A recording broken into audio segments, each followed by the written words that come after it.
Kereta bisa masuk dalam tol di daerah Medan Perbaungan. Oh, Guys. mobil kencang-kencang bahaya tuh. Dia tuh. Orang banyak yang helm itu loh.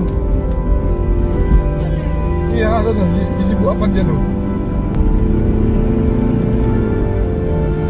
Hah?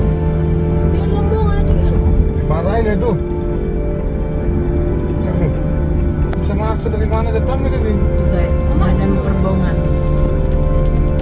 Nah, ini jalan Medan Perbaungan ya. Dalam tol. Di dalam tol bisa masuk kereta. Gimana nih caranya ini? Nih. Orang apa? Nah, ini. Helm ini. Ah.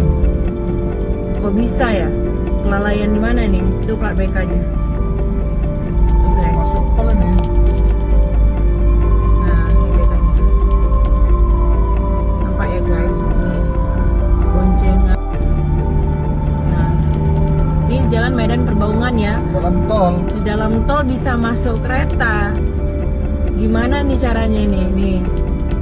Orang apa? Nah, ini. Helm ini. Ah. Kok bisa ya? Kelalaian di mana nih? Itu plat BK-nya. Tuh guys. Masuk tol ini.